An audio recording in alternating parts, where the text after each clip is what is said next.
Welcome to Muscle in the Morning, brought to you by IronMag Labs. Make your mark. Visit ironmaglabs.com today. Filling in for Dave Palumbo, I'm Sadiq Faruqi. It's Tuesday, August 2nd, 2016. Let's find out what's going on in the world of bodybuilding and fitness. The journey to the Olympia stage is in full effect for our old friend Shaun Clarida.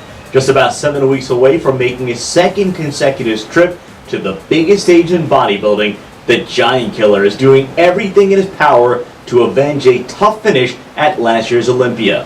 You can't even mention the term blue-collar bodybuilding without Clarida's name immediately coming to mind, because over the course of the last decade, you'd be hard-pressed to find someone who's been more diligent and more consistent day in and day out than the Giant Killer. But with so much talent hitting the stage again at this year's contest, it might take a Herculean effort for him to find his way into the top 10.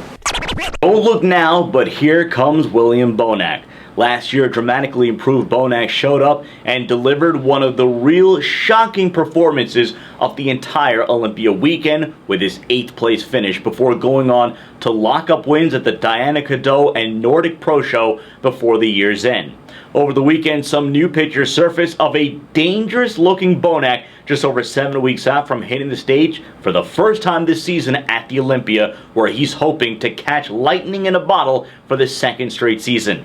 Last year, Bonac's strategy of sitting things out early and making a late surge couldn't have played out any better. But now that he's on everyone's radar, let's see if he's got what it takes to come in and play the role of spoiler for this second straight season. A few weeks after getting his feet wet for the 5th time this season at the Baltimore Pro Show, Fred Biggie Smalls is already back putting in long hours at the office. Very quietly, Smalls has been one of the busiest men in bodybuilding over the past 3 seasons, competing in a total of 18 contests and racking up 12 top 10 finishes in the process. Despite burning the midnight oil, Smalls has also done a great job making improvements and turning himself into a dangerous athlete who is more than capable of winning pro shows when he's on the money. After a disappointing finish at last year's Olympia, we're betting that Smalls comes back this time around as focused as he's ever been, so don't be surprised if you see him scrapping his way up right into a top 12 finish. If you've been sleeping on the men's physique division, then you might not be too familiar with the name Jeremy Potvin. But the up-and-coming second-year pro is one of the athletes you're going to want to keep an eye on as we draw closer to the Olympia. Earlier this season, Potvin delivered the best performance of his young career at the IFBB Grand Prix, where he locked up his first career win and sealed his Olympia destiny in the process.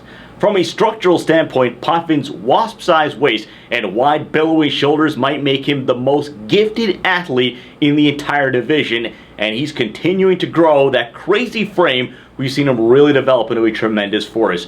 And we, for one, wouldn't be the least bit surprised to see him come in and land a top 10 finish, which would cement his place as one of the top young talents in the sport moving forward.